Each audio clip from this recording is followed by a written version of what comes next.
utilicen cada vez más todas las redes sociales porque son sumamente importantes, y el que no utilice lamentablemente va a quedar afuera porque todo está informatizado hoy en día.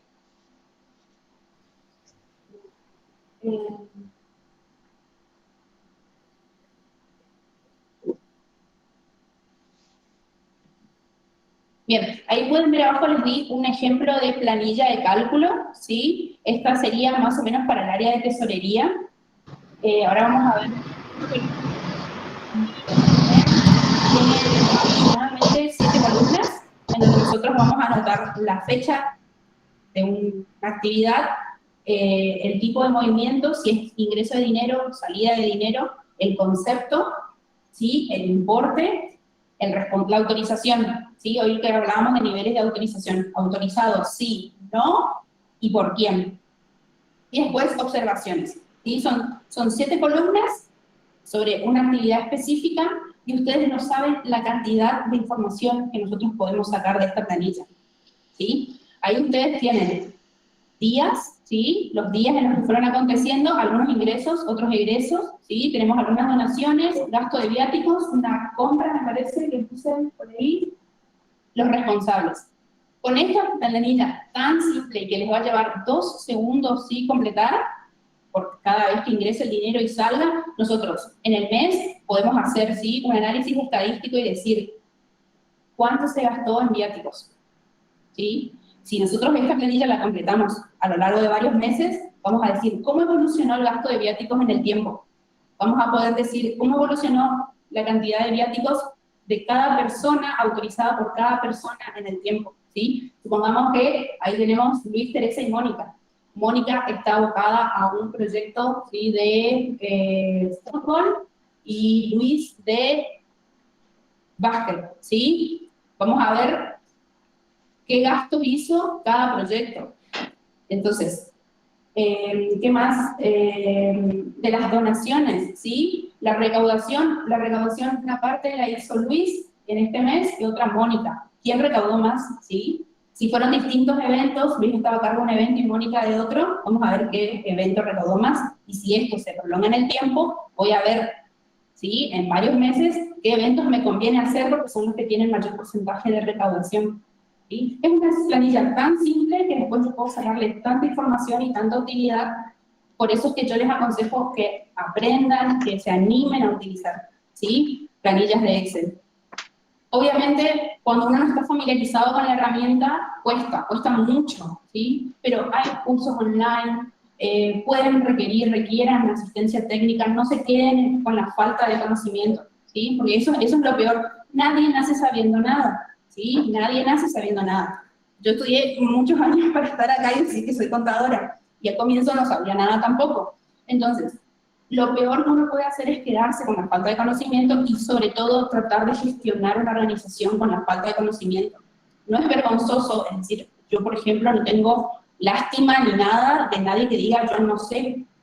En cambio, me parece absolutamente aplaudible alguien que me dice yo no sé y quiero aprender, ¿sí? Entonces que pregunte es genial, ¿sí?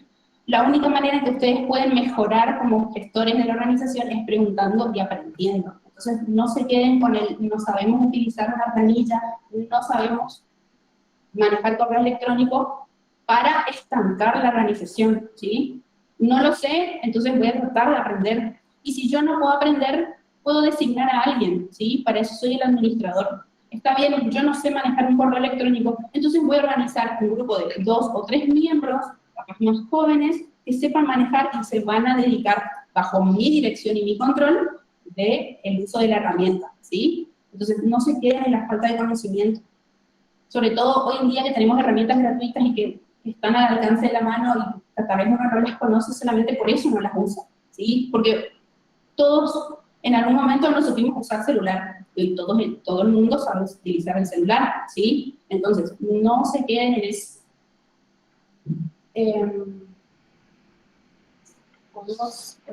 Después también le vamos a mandar estos modelos para que ustedes puedan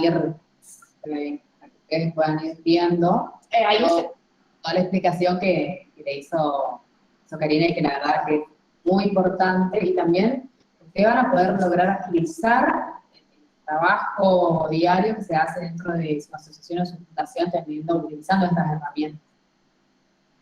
Exacto, eso un beneficio que me había faltado decir, por supuesto, agilizan el tiempo.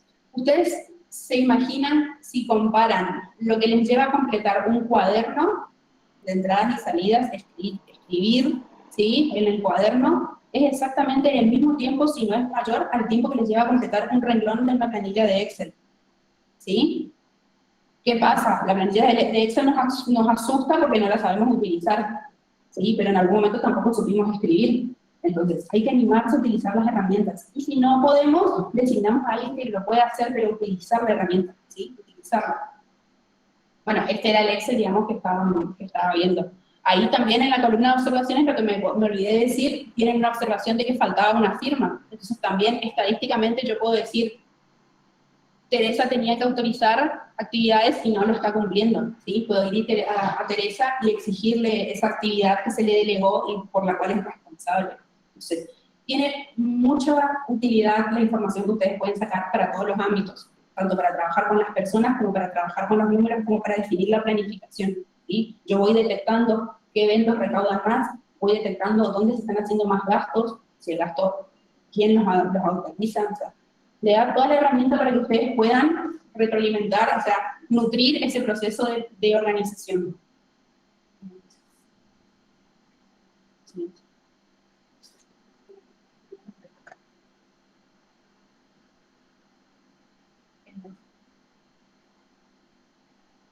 Y ahora vamos a los aspectos contables, ¿sí? La última parte ya, los aspectos contables.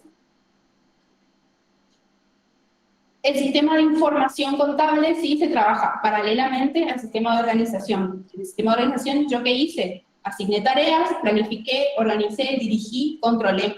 ¿Qué tengo que hacer con eso? La otra pata de la información era dejar evidencia y constancia, ¿sí? El sistema de información contable me produce toda la información que a mí me va a permitir dar validez, evidencia y justificación a las actividades que lleve a cabo dentro de la organización. ¿De qué nos va a hablar el sistema de información contable? De la composición del patrimonio, o sea, de todos los bienes, ¿sí?, de todos los recursos con los que yo cuento, y de la evolución de ellos en el tiempo, o sea, ¿qué hice con esos recursos? Básicamente, me va a dejar evidencia de todo lo que aconteció. ¿De qué manera? Metódicamente, registrando todas las operaciones, ¿sí?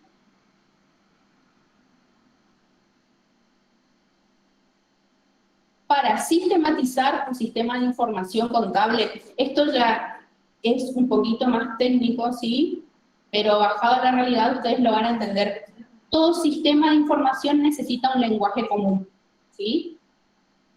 Es decir, por ejemplo, cuentas, ¿sí? Yo voy a asignar una cuenta para cada gasto que realizo. Voy a asignar una cuenta específica para cada ingreso, ¿sí? Para cada tipo de ingreso. A su vez, este sistema me tiene que dar veracidad de la información que brinda. ¿Cómo lo voy a hacer? ¿Cómo le voy a dar validez a estos actos? A través de la validez de los formularios y los comprobantes utilizados en cada uno de ellos, ¿sí? Y a su vez tengo que tener un sistema en el que voy a dejar constancia y registro, ¿sí?, de todo lo que está pasando. Vamos a hablar de los registros contables. Y por último, tengo que tener un sistema de archivo. Este sistema de archivo, como había hablado hoy, puede ser digital, ¿sí? Entonces, estos más o menos son los ingredientes indispensables en el sistema de información. Disculpa, ¿pueden controlar que no se haya cortado la transmisión, por favor? Sí, se escucha.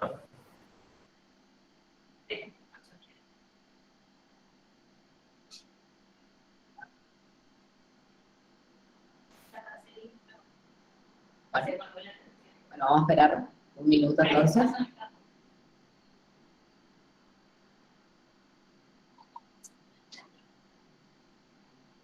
Sí, voy más. Vamos a esperarles un minuto así se pueden conectar todos de los que están de manera virtual. Me avisaron que se cortó la transmisión. Mientras la contadora toma un poquito de agua. Sí.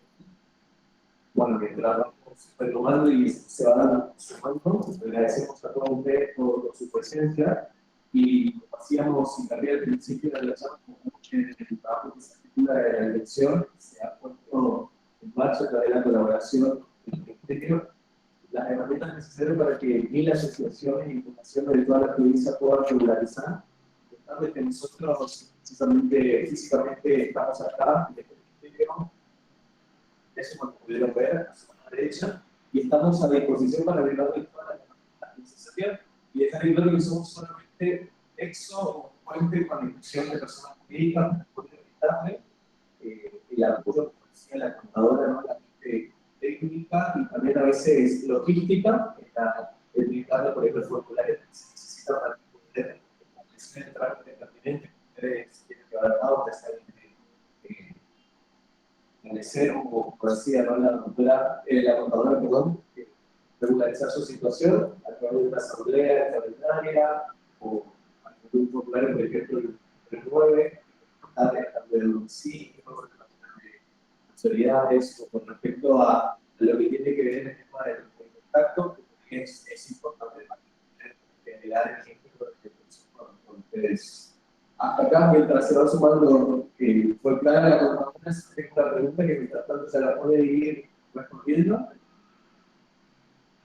Pero mientras tanto, si se van rompiendo el hielo, contadora, una de las preguntas que fueron surgiendo fue ¿cuántos socios pueden integrar la comisión directiva y si son los mismos los que integran la comisión revisora de cuentas? No, en este caso no pueden ser los mismos justamente por lo que hablábamos de la separación de funciones. La comisión directiva siempre se va a encargar del acto de dirigir y ejecutar las tareas, ¿sí? Las actividades dentro de la organización. Y la comisión revisora de cuentas, o como se llame, digamos, la comisión de fiscalización interna, se va a encargar de controlar cómo se realizan estas actividades. Entonces, obviamente no son compatibles, no pueden ser ejercidas por las mismas personas, ¿sí? Mínimamente, dentro de la comisión directiva tenemos que tener un presidente, ¿sí? Un secretario y un tesorero, ¿sí? Mínimamente 3 personas. Obviamente pueden ser más, pero siempre ustedes tienen que distribuir las actividades, asignar las responsabilidades y ser equitativos, digamos. La comisión directiva tienen que pensarla como una representación mínima de todos los miembros, ¿sí? Entonces, la cantidad mínima está regulada, pero la cantidad máxima, obviamente, siempre y cuando la comisión tampoco puede estar compuesta por, no sé, de una cantidad de 200 miembros, no puede estar compuesta por 150 miembros, digamos, ¿sí? Digamos que la comisión directiva se crea justamente para reducir y para que el consenso y la toma de decisiones sea mucho más ágil que si los 200 miembros se tuvieran que juntar todos los días, ¿sí? A realizar las actividades dentro de la entidad. Entonces tenemos miembros mínimos, no máximos, pero tiene que ser acorde, digamos, a la cantidad de miembros. Y siempre la revisión de cuentas tiene que ser totalmente independiente de la ejecución de las tareas, por el control. Perfecto. Y otra pregunta también, sea en el estatuto, se asignan solamente las responsabilidades de la comisión directiva de la cantidad. En el estatuto, como les decía hoy, se determinan todos los aspectos de la vida de la entidad, es decir, se va a hablar de cómo se va a conformar, ¿sí? La estructura básica, esa que veíamos hoy, y dentro de esa estructura, qué se va a realizar en cada subcomité, ¿sí? En este caso, el comité directivo, qué responsabilidades va a tener, cada cuánto va a tener que rendir, ¿sí? Cuentas de su gestión. Lo mismo con la fiscalizadora, lo mismo con los miembros. En el estatuto nos van a decir qué requisitos tenemos que cumplir para ser miembros de la asociación, obviamente, cómo se pueden renovar los cargos, todo respecto a... el estatuto lo que va a hacer es regular todas las relaciones de las personas que componen la organización. Perfecto. Bueno, por el momento esas fueron las preguntas que se hicieron y mientras se responden, estamos que estamos revisadas por personas que están siguiendo vía normal y por otras preguntas, pero para el tiempo premio se le responderá cada una por privado después para poder sacar las inquietudes y poder cumplir con el objetivo que quiere el presente taller. Ahí me avisan que ya están conectados, así que podemos seguir Bien. Una cosita antes de seguir, al final de la presentación está mi correo electrónico personal, entonces si ustedes tienen algunas cuestiones que no las alcancen, digamos, a preguntar hoy, pueden mandarme un correo electrónico, ¿sí? Les prometo que se les va a ir respondiendo, no hay problema en eso, y esta presentación también se les va a distribuir, digamos, o sea, que no se preocupen. La idea es que ustedes entiendan lo que es el mensaje, ¿sí? Entiendan a qué queremos arribar. ¿Podemos continuar? Bien, hablando entonces del sistema de información, ¿qué decíamos? Comprobantes, registros y sistema de archivos, ¿sí? En cuanto a los comprobantes, yo les dejo ahí, no vamos a empezar a hablar en detalle porque se nos va a ir mucho tiempo, pero tienen, ¿sí? Una infografía con los requisitos mínimos que tiene que tener un comprobante válido, y cuando digo válido, me estoy refiriendo válido ante el fisco, ¿sí? Válido ante la AFIP. Si una actividad no se respalda con un comprobante válido, es como que no se haya realizado. ¿Sí? Ustedes tienen que tener en cuenta que si tienen que responder por lo que hicieron, el comprobante que le dé sustento a la decisión o a la actividad que realizaron tiene que ser válido. ¿Sí? Entonces, tiene que cumplir mínimamente con esos requisitos. Y a su vez les dejo otra infografía, ¿sí? Donde tenemos los tipos de comprobante válidos para AFIP. ¿Sí? Los tipos de comprobante válidos tienen una letra que los caracterizan, que los tipifican, y la letra depende de los sujetos. Ustedes dentro de su organización tienen que pararse y decir qué clase de sujeto soy ante AFIP, ¿sí? Y en base a eso, ahí en el cuadrito van a tener bien qué documentación tienen que emitir ustedes y qué documentación pueden recibir, ¿sí? Básicamente, si trabajan con monotributistas, van a recibir comprobantes C, ¿sí? Y dependiendo si ustedes tienen la exención en IVA, van a recibir comprobantes B, ¿sí? De responsables inscriptos. Ustedes solo, después si reciben comprobantes de otro sujeto exento, también va a ser C. Entonces, la letra puede variar y van a tener una letra distinta de acuerdo a la cualidad que tenga su organización ante el fisco. Entonces, no podemos generalizar. Entonces, este cuadrito a mí me parece que les sirve porque ustedes pueden pararse de un lado y decir, yo como emisor soy monotributista, entonces, ¿qué letra emito? C, ¿sí? ¿A quién se la emito? Y después, como compradores, se paran del otro lado y dicen, soy monotributista, ¿qué recibo y de quién? Exacto. Si son IVA exento, ¿qué reciben y de quién? ¿Sí? Entonces, esto podemos pasarlo rápido. Y por último, tenemos, sigan. Bueno, los comprobantes no válidos, y acá van a tener presupuestos, y quiero aclarar una cosa respecto de los presupuestos. Cuando ustedes piden, ¿sí? Un subsidio, en este caso al gobierno o a quien sea, tienen que presentar un plan, ¿sí? Un proyecto en el cual ustedes le explican a la persona que les va a entregar el subsidio, en este caso estoy hablando de persona, gobierno, ¿sí? Persona jurídica, cuál es la necesidad que tienen como organización y qué recursos necesitan, ¿sí? Cuál es la cuantía del subsidio que necesitan para suplir esa necesidad. Esto se presenta a través de un proyecto, algo formal, parecido al proceso que hablábamos hoy de definición del objetivo. Bueno, justamente ustedes le cuentan al ente qué objetivo tienen y por qué necesitan esos recursos, y generalmente presentan presupuestos, ¿sí? Si ustedes necesitan cierto monto, ¿cómo determinan esa cuantía? Con un presupuesto. Pero el presupuesto no es el comprobante que valida la operación. Entonces, con el presupuesto simplemente determinan la cuantía. Para validar la operación, una vez que te hayan recibido el subsidio y tengan que rendir cuentas de ese gasto específico, ustedes tienen que tener la factura o el recibo, ¿sí? El presupuesto es simplemente un comprobante no válido, por eso lo tienen ahí. Con el presupuesto, el vendedor solamente les dice, este equipamiento para el comedor va a valer tantos pesos, pero no significa que se haya realizado la operación. Entonces, cuando ustedes después, al fin de año, quieren volcar en el balance o en la contabilidad, le llevan al contador el presupuesto y eso no es válido, ¿sí? Ustedes tienen que llevar la factura o el recibo. Bien, ese comentario nada más respecto a esto, que es importante. ¿Otro más? y los registros, ¿sí? Ahí tienen un detalle, ¿sí?, de cuáles son los registros obligatorios. Pueden tener otros, obviamente, dependiendo del tipo de organización, pero estos son los mínimos. Vamos a tener siempre actualizada la nómina de asociados, la nómina de miembros.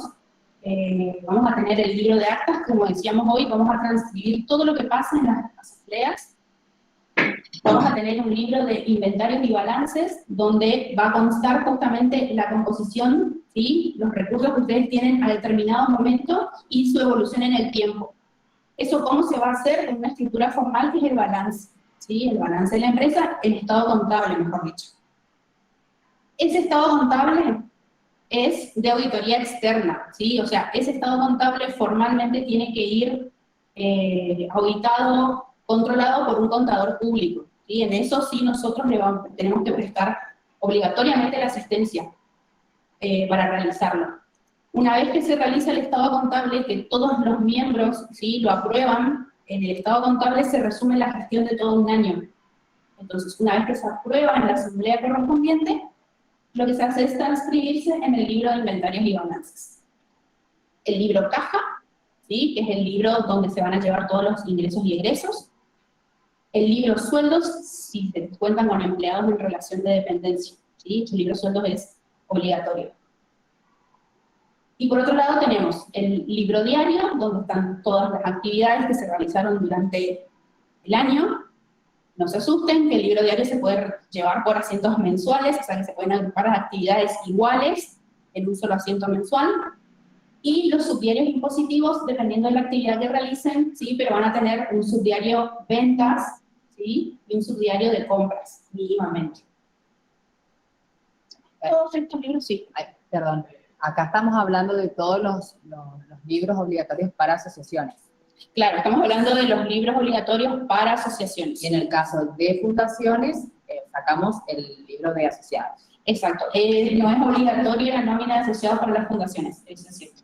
Pueden llevar, obviamente, un registro de todos los miembros, pero como las fundaciones tienden a ser más extensas en cuanto a la cantidad de miembros, tienen mayor volumen, no es obligatorio. Obviamente, tienen que llevar, digamos, cuenta y razón de todos los miembros que van a estar diciendo de la fundación, pero no es obligatorio. En las asociaciones, sí. Bien. Todos estos libros que pasan necesitan de un proceso que les dé validez que se llama rúbrica.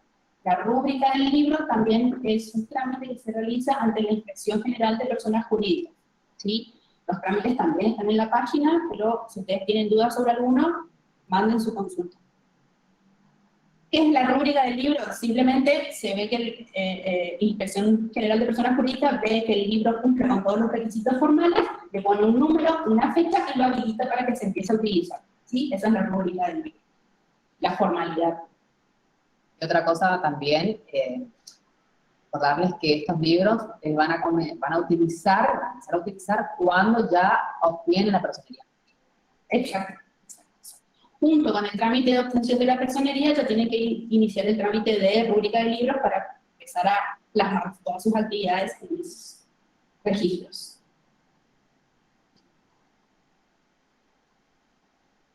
Y por último tenemos los registros, digamos, en los libros obligatorios y los informes. Ya hablamos de la importancia del informe del sector de tesorería, ¿sí? Todos los sectores ustedes pueden pedirle, o sea, se puede exigir un informe periódico. La comisión directiva también realiza informes periódicos de su gestión.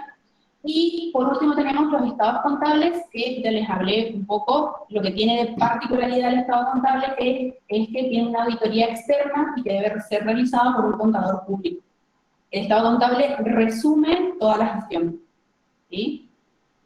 Entonces, estos son los informes mínimos que tienen que tener, ¿sí? Obviamente, se va a determinar de acuerdo a las actividades que se realicen dentro de cada organización, pero mínimamente el tesorero tiene que responder, digamos, por todos los ingresos y las salidas.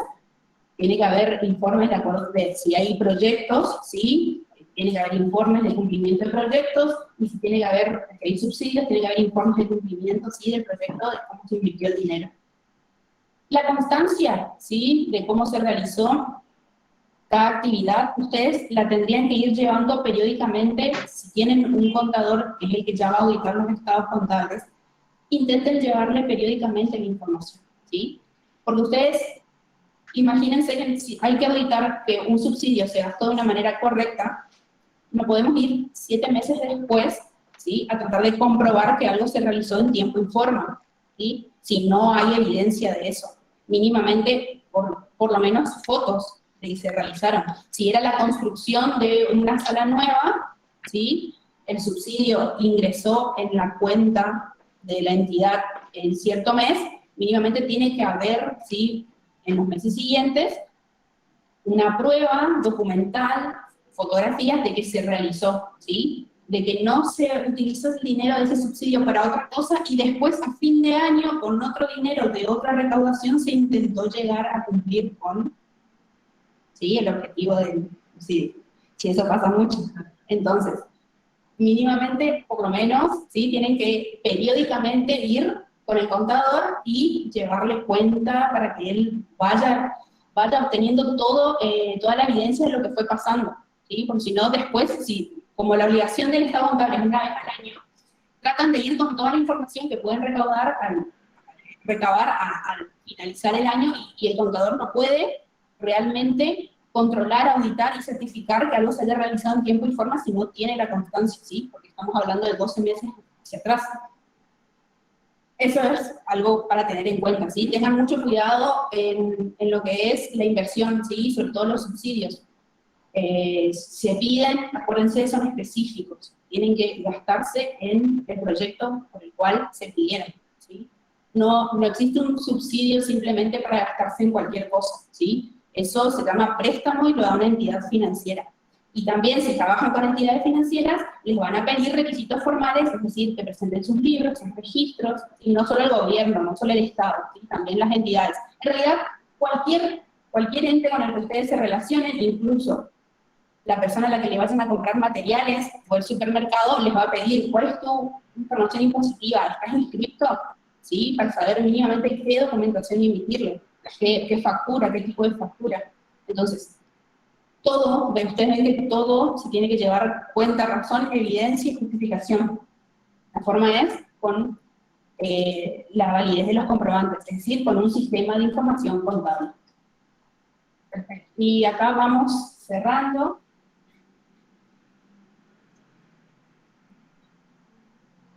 Las conclusiones son básicamente